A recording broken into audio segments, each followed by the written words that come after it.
Let's focus a bit more actually on the global space because that's where, a lot of the cues that we're getting from appear to be quite weak, and that's weighing on our market. Of course, we have the added headwind of state pools as well. So let's see which way that goes. Michael Every, Head of Markets Research at Asia Pacific at Rabobank, now joins us on the telephone line. Hi, Michael. Good morning to you. Globally, there's this whole trade fears versus global growth concerns versus what the Fed is going to do. I mean, which you think is weighing most heavy on the market? And in an environment like this, and also it being year-end, therefore, where would you look to put money? Okay, well, let me start with the first part of that question. It's something I've discussed quite frequently. The Fed is far more important because the trade war is potentially very nasty. With the news we've seen over the weekend, it could certainly get a lot worse, much faster than people are expecting. But it's not bad news for everybody. The Fed is potentially bad news for absolutely everybody. So that clearly outranks trade war as a fear in my mind. Then you asked me where would I put my money. I do continually say I don't give financial advice. I can only talk about my own money rather than recommending what clients should do because I'm not a money manager. I do always try and make that clear. But personally, I think this is an excellent opportunity to just keep your money in cash, and particularly keep your money in cash if you're earning over 2% in US dollars, because I can't see anything else that offers the same kind of reward for very, very low risk.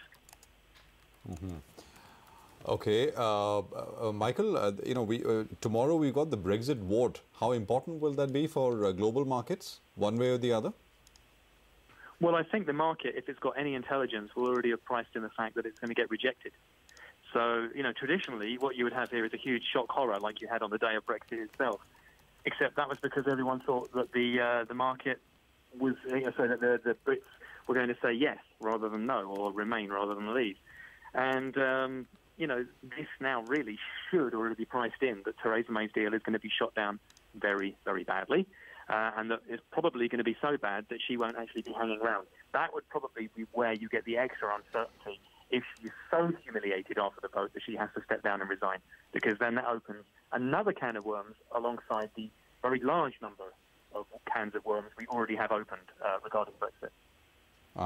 No, so, I mean, if it gets shot down, you're saying, that'll be okay, but if May goes, that'll be problematic. I mean, so you'd have... Well, they're all bad outcomes. They're all bad outcomes, but the market is already prepared and priced, I would think, for the deal to be shot down. But where we go from here is interesting because no one can price for it because there is no logical, reasonable solution. I was trying to explain earlier today to some other people that, you're getting mutters about a second referendum. Well, that's nonsense because we don't have anywhere near enough time.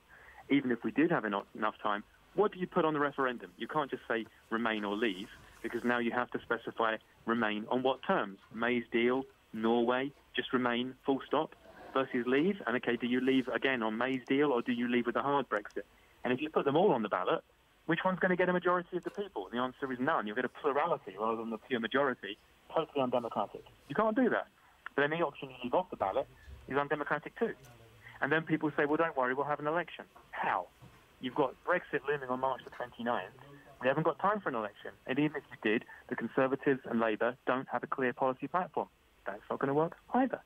So what are we going to do? There doesn't appear to be any other solution than maybe saying Norway. Well, Norway has just come out and said they don't want the UK to join the EFTA bloc, that they're the largest economy in. So if Norway don't want us in that, what can the UK do? And all the time we have Article 50 waiting to be triggered, of course, or to actually go into effect on March the 29th. And the only way that can be stopped is if the government itself passes legislation to reverse it or, put it on hold for a while. And that means that the UK would take part in the European elections in May 2019. What a nightmare for Europe to consider that. So all the options ahead are really bad. No, so if they revoke Article 50, which is revoke Brexit, can they do it, according to you? Is it a like? Well, they can do, but the government itself has to pass legislation. It can't be a backbencher.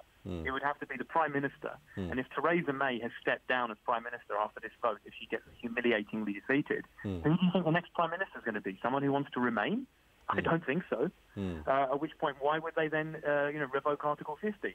If they do revoke Article 50, they better have a very clear plan for where we're going next. Otherwise, you're going to have yellow shirt or yellow jacket protesters in the UK from people who will say, we voted for Brexit in a general election.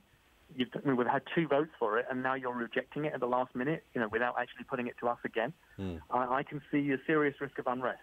But I don't understand exactly, what the clear exit for this is for the UK and for Europe that has a happy ending at the end of it. Because even if the market gets their dream scenario that Brexit is cancelled, which many people in the market would like to see, you've got a very unhappy, divided, distrustful, angry population in the UK, or a rump of the population who feel that democracy has failed them, thrust back into a Europe that is already suffering from populism. I mean, that's a marriage made in hell. Fair enough. Michael, just one last question before we let you go. Just a quick comment on the sell-off that we're seeing in the US. You think this is fine? We're finally starting to get the big one in terms of a correction, or does it have a... Listen, it's so hard to say, because I don't give equity advice in particular, as you know, but I can't see any value, to be honest, at these particular levels on a personal basis, just because of the downside risks. There are so many companies that are in the firing line, potentially, of the scenarios you have ahead on the trade war. And as I said, if the Fed are going to do anything other than throw in the towel immediately, it gets very bad for whole swathes of the economy. So other than the article of faith that people have to keep putting money into the market, and I simply don't understand why that has to be the case, I see far more downside risk than upside. All right, Michael, thanks very much for joining in. So it looks like, a lot of experts now concurring in the view that there's a lot more downside to the US rather than an upside. And earlier as well, we've seen, a lot of brokerages actually come out and say that perhaps 2019 would just be the year for emerging markets. So let's see.